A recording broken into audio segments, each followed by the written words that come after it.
6:48, some breaking updates overnight. Suspected Iranian missile shot down over Doha, while Saudi Arabia's defense ministry says Iranian drones hit the U.S. embassy in Riyadh, causing minor damage. At least 6 American troops have been killed in the days-long conflict. President Trump says the military intervention could last 4 to 5 weeks, with the capability to go far longer than that. Democratic lawmakers are questioning why the president did not seek congressional approval for such a significant military operation and are calling the campaign President Trump's war of choice. The hardest hits are yet to come from the U.S. military. This is Trump's war. This is a war of choice. He has no strategy. He has no end game. The president says operations will continue until Iran's missile capabilities, nuclear ambitions, and Navy are all destroyed. This morning, the list of U.S. embassy closures and evacuations in the Middle East continue to grow. Safe havens in the Middle East, such as Dubai, are seeing incoming fire now, with thousands of airline passengers left stranded there. One of them is from Syracuse, known as the shoe guy, Ralph Rotella. He's on vacation with a friend who we heard from. We spent the first night in a shelter at the hotel with no real issues, and only been an occasional boom noise. And to be honest, I don't think we've heard one since 10 o'clock this morning. They say their flight for Thursday has been canceled, and currently they're just holding out, waiting to see for word on what will come next. Cybersecurity experts are urging people to be vigilant in the immediate aftermath of the military strikes. Iran has previously used cyber attacks on government facilities, chemical, healthcare, energy, and financial services. Threats include hacking websites, disrupting web servers, and stealing personal information. Experts warn the public to be cautious for phishing scams and hacks on all social media. To be prepared, beef up your computer security, backup data, and use strong passwords. Hearing from many in the crowd in Rochester demanding answers as rumors swirl about a new federal detention center downtown. No ICE, no KKK, no fascist USA. Well, 150 rallied last night outside the federal building. This comes following a request from U.S. Customs to allocate $5 million from the budget of Homeland Security to move the Rochester Border Patrol Station from Irondequoit, where it is now, down to State Street.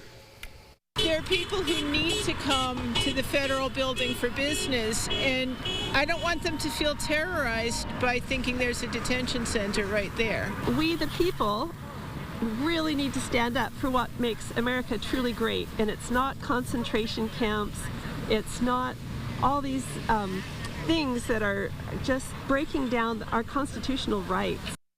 We did reach out to federal officials trying to learn more about what that move would bring, so stay with us. Once we do get a response, we'll share that with you on air, of course, and online at rochesterfirst.com. The House Oversight Committee has released videos of its interviews with former President Bill Clinton and former Secretary of State Hillary Clinton. They were conducted last week as part of the committee's probe into the late convicted sex offender Jeffrey Epstein. In the interviews, which lasted about 4.5 hours each, Hillary Clinton says she did not recall meeting Epstein, and the former president denied visiting Epstein's private island or even witnessing any sexual abuse during his overseas trips on Epstein's plane. In Los Angeles, a United Airlines flight made an emergency landing Monday when the pilots were alerted to a possible fire in an engine shortly after taking off. It was a Newark-bound plane that turned around and landed safely less than an hour into its flight. And once on the ground, you see the video there. Passengers used emergency slides to get down and then ran across the tarmac. Your sunrise traffic here at 6:53. Final check that weather in just a moment for maybe some rain for some later on, but dry roads now. The view from our Greater Rock Sky Eye. The lunar eclipse done, getting a lot of sun there early on, and so far so good on our main expressways when we're looking at 490 and 590.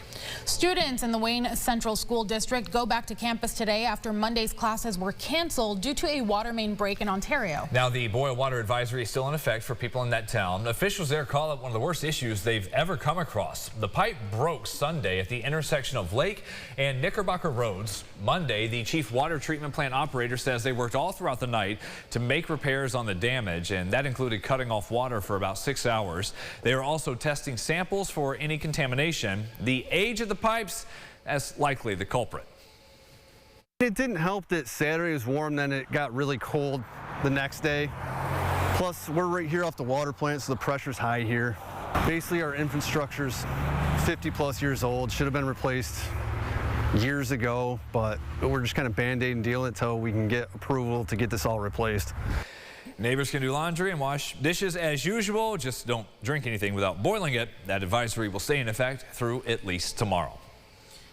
For this month's News 8 Book Club, the last page, we read What's Coming to Me by Francesca Padilla. It's about 17-year-old Minerva Gutierrez, who seeks revenge on her predatory boss at an ice cream stand in a struggling seaside town while dealing with her mother's illness. Padilla tells me some things she wrote were very personal.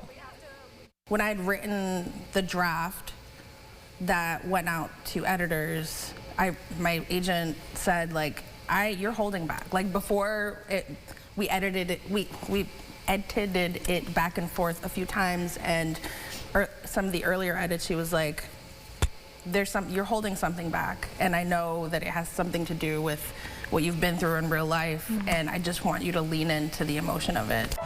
Hear more from Padilla during tonight's episode. It airs at 9:30 on the Rochester First streaming app.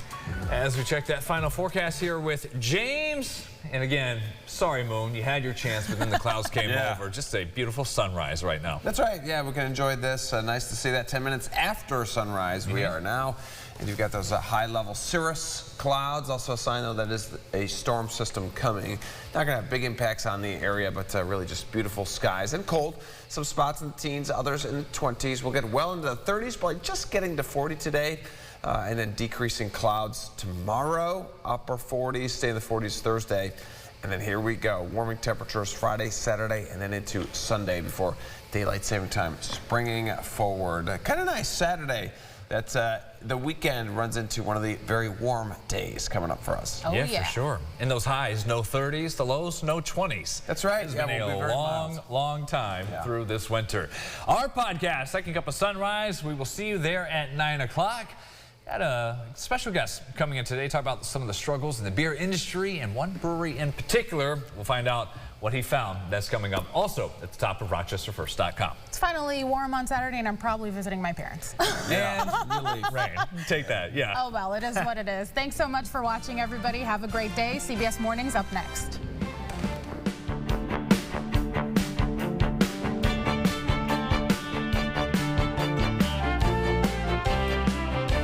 Follow News 8 wherever you are on RochesterFirst.com, Facebook, X, and on our app for news and weather.